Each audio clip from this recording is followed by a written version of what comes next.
Hi everyone and welcome to this Dig Live show. We have today with us Michael from XP Metal Detectors to talk to us about the brand new HF2 coil.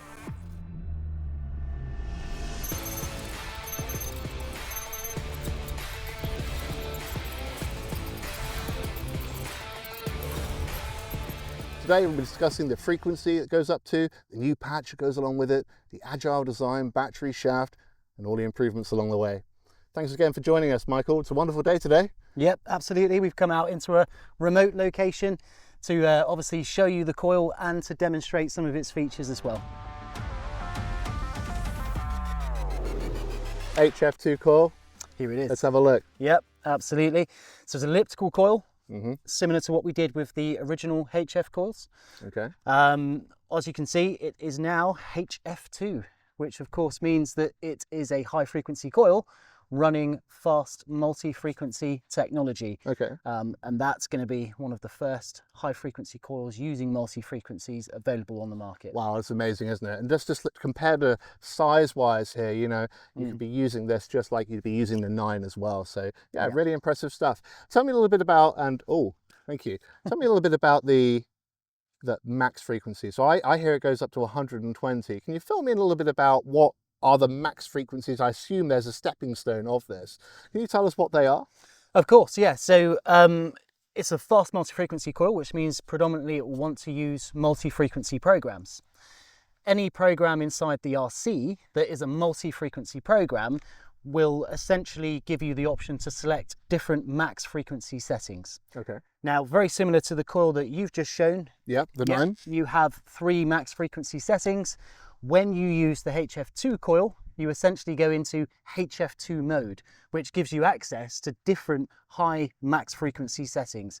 And they go from 29 to 53 and then all the way up to 88 kilohertz. So they're the max frequencies. So 29, 53 and 88, did you say? Yeah, that's in multi. In multi. If you want to use the mono program and use a single frequency, then you will be able to go all the way up to 120 kilohertz as well. Wow, that's really impressive. 120, it's quite a high number. Would that mean that when you're getting up to 100, 110, 120, is it going to be quite a noisy experience or not? Yeah, it's a good question. So there is a use for 120 kilohertz, otherwise we wouldn't have done it, okay? I wouldn't expect everybody to go out metal detecting on a daily basis using 120 kilohertz because of course that's just a really ridiculously high kilohertz that's really suited for a certain thing. I see. So one thing I would say is that if you were into gold panning and the tiny little bits of gold, the residue that are left over, 120 kilohertz for something that small, that delicate would be perfect. Some of those real thin flakes, yeah. Something just super, super small that carries a very low conductive number.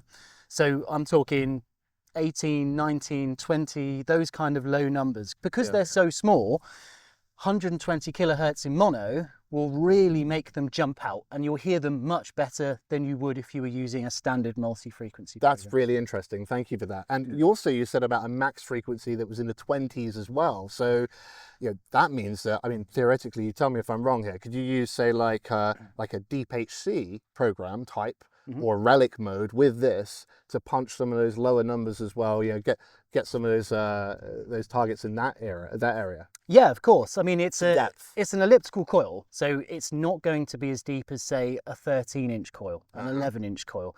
The technology just doesn't work like that. However, that being said, we have given you a lowest max frequency of 29 kilohertz. And what that actually does is it runs between 9 and 29 kilohertz. So it's giving you those really nice low frequencies, enabling you to still find those slightly bigger, deeper, high conductive targets. So it's a bit of an all-rounder. It's got the high frequencies for picking amongst iron and mineralization, but it's also got the lower frequencies for situations like you said, which are, deep HC and all those sorts of things. Great, interesting. And actually, you touched on something that I'm really interested in, which is, of course, we've got so many. Well, we've got 3 coils already. We've got the 9, the 11, and the 13. These don't become less important. They're going to be as important as they always were. The 13, of course, is something that can go pretty deep. We're not talking big numbers, but you can get some depth because it's a much bigger coil to start with. Yeah, these coils are still just as useful as they always have been. Is that right? Yeah, absolutely. It's an agile coil. Tell us more about that, and of course the battery that goes inside. Yeah, so as you might have noticed, we've completely redesigned the lower shaft. It's now full carbon fibre, as opposed to the previous one, which was a carbon filament. This one is now obviously a lot more rigid and it's a lot more lighter. One thing you'll probably notice is that at the bottom of it, we've now embossed XP Metal Detectors there. Every little helps. A nice little detail, which I really like. And of course, this particular stem now houses the much more powerful battery as well. Oh, interesting. Can we buy these separately? Eventually, they will become an accessory and you'll be able to have as many of them as you want. And of course, charge them up as you go. But there is a slight, something you need to pay attention to. So these particular pins here, and this is the charging clip here, and they make contact. So it's really important that if you're going to get loads of these batteries, you make sure that you change them in quite a sterile environment, because otherwise what you're going to do is get a little bit of dust or mud or something in here, click it on, and that's obviously not what we want. So we'd probably advise people that were diving definitely not to change the battery ad hoc, to wait until you get home or just charge it up in the stem. But if you're doing it in the fields and you're, just metal detecting, then there's absolutely no problem in just swapping out the battery and sticking it in. And while we're talking batteries as well, is this something that's going to last for 6 or 7 hours or less or more? Tell us more about that. And how long does it take to charge as well? Yeah, so the battery is actually 3 times more powerful than the previous one that we did for the HF2 coil, and of course the batteries that are inside of the FMF coils as well. So as you can see, it's a bigger battery, but feel the weight of that. Yeah, it's pretty light, isn't it? Wow. That's a 50-gram battery. Jeez. Yeah, and it's much more powerful. Okay. So if you imagine you've now got a carbon fibre lower stem, a super light at 350 grams coil, this whole rig here will just be like you're swinging absolutely nothing. It really is a pleasure to use. Okay, really and how long does it take to charge that up? So the battery itself for a full 100% charge will take about 6.5 hours. Okay. It's a little bit longer. Yeah. But of course it's a bigger battery, it's going to last longer, and of course it's going to emit more power from the coil because it's using higher frequencies. That's really impressive. Yeah. And I spot here, because you mentioned about the carbon fibre stem here, I spotted here this section towards the very bottom. Tell me a little bit more about that design consideration there. What was behind that? Yeah, so that's quite an interesting spot actually. What you'll notice with other manufacturers that do full carbon fibre stems is they put the carbon fibre all the way down to the bottom of the stem, Yes. What we have done, and this has taken a lot of design and research and development, is we have made the bottom bit plastic, because it then makes it a lot more kind of stable in terms of it's not going to break the coil. The ears of the coil are never going to snap, and it's all designed very carefully so that you can hit rocks when you're detecting without anything actually breaking. Yeah, but you're really playing with that as well, I can see. Yeah, that's not going anywhere. I know it's not going to break. Absolutely. It's not going to break at all. Yeah. And don't forget that every XP coil has the plastic lug with the O-ring inside of here as well. A really, really important feature with every single coil that we manufacture is this particular part.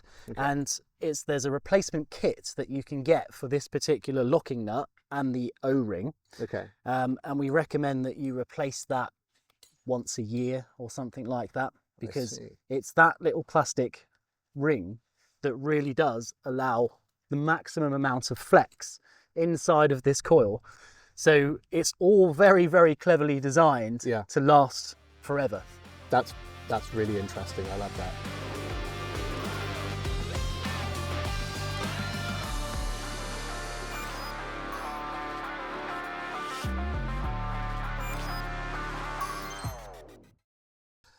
we know there's a new patch being released as well. It's 3.02, 3.03's just come out as well, with the Extreme Hunter sort of capabilities added into there as well. But we know from the 3.02 that we've got a new silencer feature, which really pushes the capabilities not just of this coil, but the range we've got at the moment, the existing ones. Tell us more about how that works. Yeah, tell us what the key features are here of that silencer.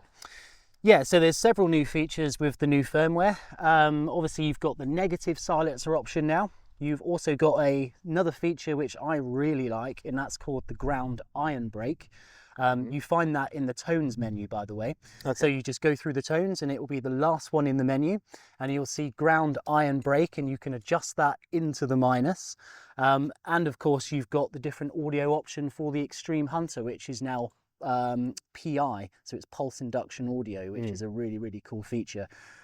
But to touch on the negative silencer and why that might be important, I'm sure everybody's seen videos online of people testing this, but unmasking capabilities now are just through the roof. Honestly, it's such a good feature to add in there. I've seen people pick up some brass tacks or something like that right next to an iron object. This is incredible stuff. It really is, yeah, because what you're doing is you're really opening up your machine to listen to absolutely everything that's in the ground, and there's no bias. That, you know, you're not saying, okay, there's a piece of iron, I don't want to hear that piece of iron, but I'll hear something that's either low or high conductive.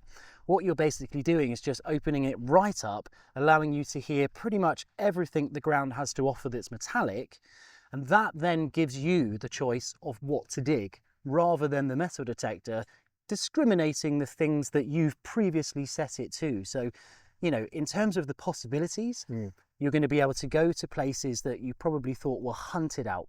There's nothing else there. Go there, use the HF coil, okay, the HF2 coil, use negative silencer options, use ground iron brake options, and it just opens up this ground once more. And so many more things will come out, I assure you. And those exciting places that we've been to in the past, I'm talking colonial sites of the 16th, 17th, 18th, 19th century, plus those Roman sites as well, places that have a lot of iron objects in there as well. Go over again is what I'm hearing from you. Take a look with this and you might dig up something else as well. Absolutely. Super. One final thing I want to touch on, and I think everyone watching would be equally interested in this, is in the improvements to the DS2 line over time. You know, research and development is something that takes a long time. You know, we're in a beta stage at the moment with our current firmware. But just for example, we've noticed that while the S-stem itself is still very much the same roughly as it was in the DS1 AUX era, we know that there's been, you know, added functionality or replacement parts, if you like, for things like attaching the remote control onto the top of the stem. Yes. Tell us more about that. Yeah, so as with any company that cares about its customers, we always want to improve our products. You know, thanks to groups like Dig and other communities online, we get really important feedback about our products, which we want to act on. We want it to, you know, improve as we go. And little things like the RC clip, for instance, is just something that, you know, we want to work on. Not everybody has a problem with it.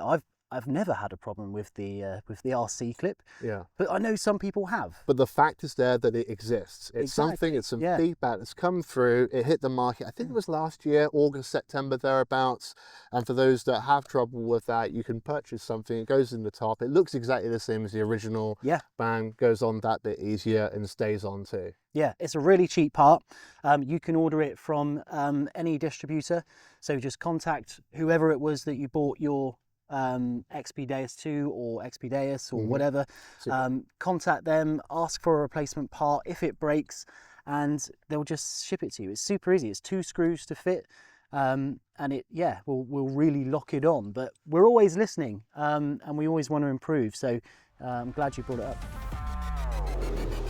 And some final thoughts then. So the the 3 coils we have at present, the 9-inch, the 11-inch, the 13-inch, all good, still the same things they've always done. Yeah, okay, the firmware is going to probably enhance even those quite well. Yes. But this is a new bit of kit which is an additional part to your arsenal, not a replacement. Correct. Correct? Yes. Yes. This is an accessory to what you already have. Go on, put it there. Cheers, Chris.